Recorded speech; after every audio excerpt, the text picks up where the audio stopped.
What's going on, guys? It's Nick here, back with another video. Top waiver wire ads for week 2. One thing I want to make sure everyone understands before we start is claim versus add. If I say add, then that means after waivers clear. You're just getting them for free. You don't need to spend a waiver claim. You don't need to spend any fab. Free. Claim means actually use a waiver claim or spend fab on them. Just wanted to make sure everyone is fully clear on the distinction there. So let's start things off at running back with Chris Thompson. He's currently 19% owned. When I do ownership, I'm just doing ESPN ownership on average. But realistically, these guys are either 0 or 100% owned in your league. So with Chris Thompson, Adrian Peterson was a healthy scratch in week 1, and then Thompson resumed his role as we expected. He was in on 41 out of 64 snaps, while Geis played on 23. That's notable because Washington was actually winning the game until the third quarter. So this was a game where we might expect the split to be even between the first and second down back, whether it be Geis or now Adrian Peterson and Thompson. We'd expect it to be a lot closer, but it wasn't. Now looking at what he did, he had 10 targets on his 41 snaps. That's really promising. It's worth noting that the 10 targets resulted in just 18 total air yards, which was only 5% of the team's market share, so he wasn't being used downfield. All of these were dump-offs. He also lined up in the slot just 4 times, with Trey Quinn as the full-time slot receiver, as we expected. It's also worth noting that the Eagles are a team that gives up a lot of receptions to running back, so this was definitely part of their game plan, using him in that role. So his spike in production this week wasn't shocking, especially after Peterson got ruled out. However, Geis now is expected to miss some time with knee issues. Not the knee he hurt last season, but regardless, it's not a good sign when a running back has knee issues. So how I treat this backfield: if Peterson's available, I want him. If Thompson's available, I want him as well. My lean is towards Thompson in half and full PPR leagues, with Peterson if you're playing in a standard league. Probably don't want both because then you're going to have to make that decision every week. But I guess if you really need running back and they're both available, sure, you could take them, because if Geis does miss some time, as is being expected, you're going to want these guys on your team, even in a bad offense, even with a terrible offensive line. Peterson is going to have value in standard, and Thompson is going to have value in half and full PPR leagues. Malcolm Brown is next, 6.5% ownership. He posted an 11 carry, 53-yard, and 2 touchdown stat line with 0 targets in the receiving game. Gurley, if you want a comparison, had just 14 carries and 1 lone target, which confirmed the belief that his role will be limited this season. Brown is the top running back ad off of waivers this week and is worth using a number 1 claim on. The touchdowns aren't something that we can expect to continue. You know, we're not going to see 2 touchdowns a week from any player, let alone the second running back on a team. But it's interesting that both he and Henderson combined for 6 carries in the red zone, while Gurley got 0. Brown had my single highest draft ranking above ECR this offseason among any running back for a reason.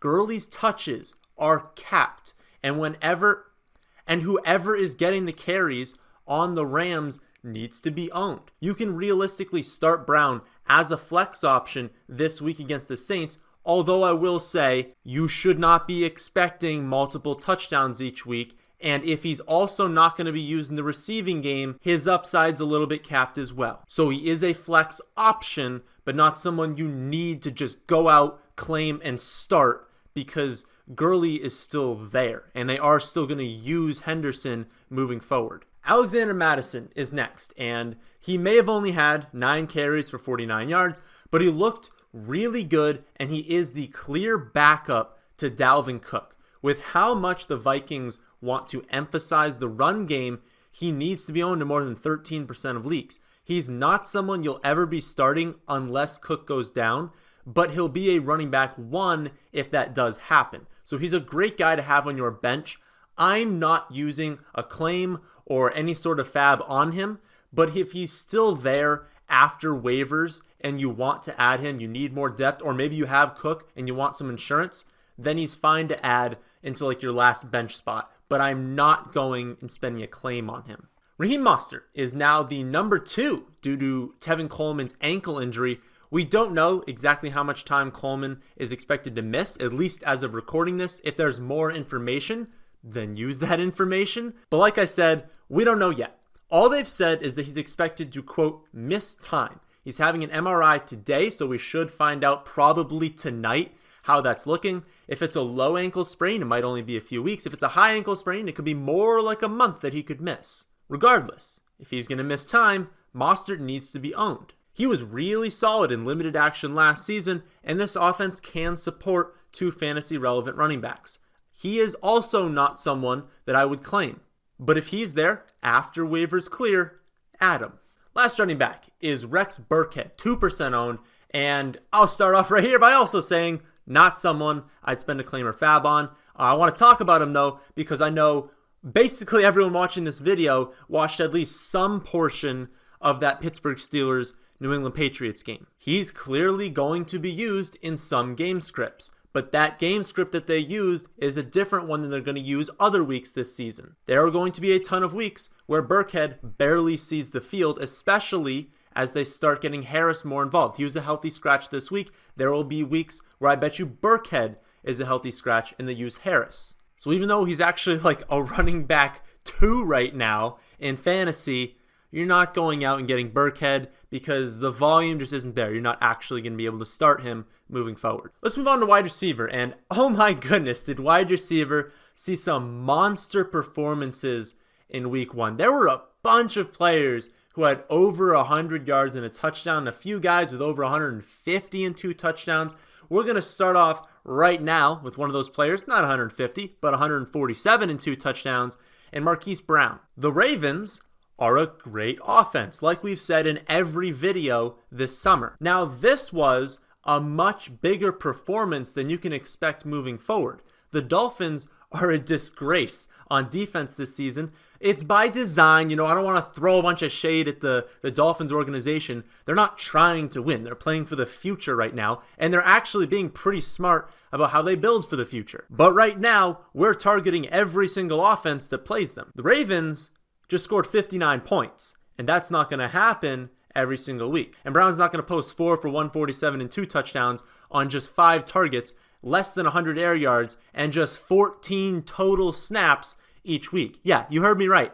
Marquise Brown played 14 snaps on Sunday, posted 4 for 147 and 2 touchdowns, with still 37% of his total team air yards on 14 snaps. This was a mixture of a blowout in the first quarter and his recovery from off-season surgery, but that's incredible what he was able to do. Again, it's the Dolphins. They're terrible. But he's got that sort of upside in such an explosive offense on a very well-coached and very intelligent Baltimore Ravens team. I am willing to spend a nice chunk of fab and a waiver claim to get him, especially since they get a home matchup with the Cardinals next week. Then, a potential shootout in Arrowhead. John Ross, 5% owned, next wide receiver we'll talk about. He actually made this week's sell high trade model, which you can see at our website, thefantasyfootballadvice.com, and he posted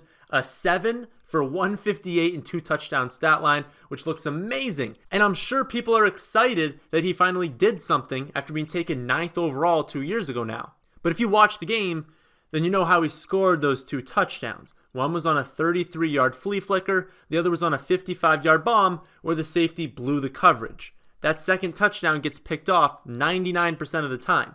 Just so happens that it was a blown play. You can't expect a flea flicker and a blown play every week, and if you take those away, it's 5 for 70 on 10 targets, which is still good. And you should still try and get him on your team now. But you're selling for sure if someone's willing to give you a really nice piece in exchange. Because his value is going to take a big hit when Green comes back. And a lot of his points this week were on plays that aren't exactly repeatable. So Marquise Brown is definitely the better wide receiver ad. But again, you can go after him. DJ Chark, 12%. Was really nice to see Chark have a good game this week. He's an extremely athletic wide receiver, and that's why the Jaguars took him in the 2nd round last year. His issues are twofold. One, he's going to be very inconsistent. Even in a game where they had to throw the ball a lot, he still went off, but he only had 4 targets. So if he doesn't come down with that insane touchdown grab in the corner of the end zone, It's a lot of a different story with him as well. The second is Foles is now out. So they have Minshew, who looked really good in replacement of Foles, but the Chiefs aren't exactly going to stop that many quarterbacks this season. So we'll have to see how they look against the Texans. If they look the same, if Minshew looks really good again, they're moving the ball, he's getting another 4, 5, 6 targets, he's converting on some of these deep targets. All right, now we can consider using him for our teams. But he's still at best the third target, I guess, in this offense. And this isn't exactly the Saints or the Chiefs or the Patriots offense. It's still the Jaguars. So an add, not a claim. Terry McLaurin is next, 7% owned, and Terry is someone that you can spend a claim on or a few fab bucks on. Not very many. I'm not overly concerned if someone outbids you. Just spend a few bucks on him. He had a 5 for 125 in one stat line on 7 targets, and he could have actually had 200 receiving yards if Keenum hadn't pulled a Keenum. Now, this kid has a crazy high height-adjusted speed score and SparkX score, and he profiles exactly how he looks, a deep threat on a team that needs talent at the wide receiver position. They do have Quinn in the slot, and Thompson is going to get his targets as well, but Paul Richardson isn't exactly a target hog, so they should be able to get him those 5 to 8 targets each week, having a deep ADOT, and that means he's going to have weeks like this, but also weeks where he goes 1 for 20. So I look to get him on my roster, maybe keep him on the bench a little bit. If he goes off again, then maybe flip him for another wide receiver. If not, we can reevaluate in a few weeks if it looks like maybe this was just 7 targets in a game where, I don't know, they wanted to use him a little bit, but now teams are catching on and he's only getting 3 to 4 targets a game. All right, maybe we'll drop him again. But he's someone that just got 7 targets on a team that's going to need to throw, and they don't have an outside wide receiver. So it's definitely an upside pickup, but keep him on the bench and just see how the production looks over the next month. Danny Amendola, last wide receiver we'll talk about. He actually led all Lions pass catchers with 13 targets this week, turning it into 7 for 104 and a touchdown. He's essentially taken over Golden Tate's role in the Lions offense, but it's worth noting who they played this week. They played the Arizona Cardinals, running 77 plays in their overtime tie. Arizona is going to play extremely fast, and their defense is really bad. So teams are going to be able to do whatever they want on offense. Danny still had 13 targets, so he should be owned in most leagues, but don't expect him to run 77 plays each week. The Lions are going to be more at 62, 63. So he's someone that I want to get on my team, but I'm not starting him yet. I want to see another game with like 10 targets because he doesn't have a deep ADOT. So if he's only getting like 7 to 8 targets a game and he's only converting that into like 5 or 6 for 50 or 60 yards, it's like, okay, you can use that, but you'd much prefer him to be more towards that 9 or 10 target range. So we just got to see moving forward, is his volume the same when they're not playing the Cardinals? Let's talk about some quarterbacks. Now, there are no quarterbacks worth spending any sort of claim or fab on, which there usually is not. I can't really think of a scenario that there's going to be a quarterback on free agency that's worth using a claim on. But I guess if you're in a really small league, like you're maybe in a 10-team league where everyone took one quarterback and someone like Dak or Lamar is for some reason available, then sure, go in and spend a claim on them. But to be honest, you're probably looking at like Josh Allen, Jimmy G, Dalton, Minshew, and Stafford. Those are probably the best options you have on free agency. They're all under 30% owned. And those are the guys I'd be looking to stream this week if that's the route you're going. So if you're looking for someone each week to just play the matchup for and stream, you got Josh Allen at the Giants. Should be a really nice game from him. Jimmy G at Cincy should have a nice game. Dalton versus San Fran, another nice matchup. Although, like I pointed out in last week's video, the 49ers are a better defense than the public thinks. So don't think that Dalton's going to walk in there and do another 400 yards. Could he? Sure, but he's going to need a few more flea flickers and broken plays to John Ross to do so. We've got Minshew at Houston. Probably not something I'd go for, but I guess if you're in like a 16-team league and you need someone, well, he's 0% owned, so I guess he's there. And then Stafford versus the Chargers. Again, spike production this week because of the play volume. Don't expect that moving forward, and he's last on the list. That list was in order of how I would use them streaming this week. Tight end, last position we'll go over. The only guy here is Hawkinson. He's 30% owned. Remember, like I've said about 16 times already, They played the Cardinals, spike production, terrible defense, a lot of plays, but he still had 6 for 131 and a touchdown. 3 or 4 of those did come on terrible coverage. He does have matchups against the Chargers, the Eagles, plus 4 combined games against the Bears and the Vikings. But there's still plenty of reason to be excited. This kid was supposed to be a really good receiving threat coming into the NFL, and he was in there on over 70% of snaps. So Jesse James is not a threat to his receiving production, and he does have a ton of upside. So if you need a tight end, you can absolutely spend a waiver claim on him. But again, he played the Cardinals. And that actually does it for tight end. There's no one else worth adding. Vernon Davis is the only other name I guess you might think I'd talk about, but he's not even someone I'd add. He was top 5 in this week's sell high model, and he plays the Bears and the Patriots in 2 of his next 4 matchups, plus the potential return of Jordan Reed if he decides to continue playing football after his 7th concussion. So the last thing I'll go over is how I'd order these guys in waiver priority and fab budget. I have to assume that you've built a balanced team, but of course, you need to use your own judgment as well. If you're stacked at running back, then you need to have a greater emphasis on the wide receiver position or the tight end position, whatever you're weak at, and not running back because you're already stacked there. So here's how I'd order them, assuming your team is balanced. Malcolm Brown, Marquise Brown, TJ Hawkinson, Chris Thompson, Adrian Peterson, John Ross, Terry McLaurin, Danny Amendola, Alexander Madison, Raheem Mostert, DJ Chark, and Burkhead, with those last 5 being players I would add and not claim, with a much greater emphasis on the top 3 to 5 players depending on your league size, and I guess you could throw John Ross in there as well, but you're definitely only looking at him in 12 teams or more. So that'll do it for the week 2 waiver wire. The next 2 days we'll be talking about players to trade for and away, so be on the lookout for those videos. But that's the end of this one. I hope you all did enjoy. If you did, how about hitting that like button? If you're new here, how about subscribing to the channel? But thanks for watching.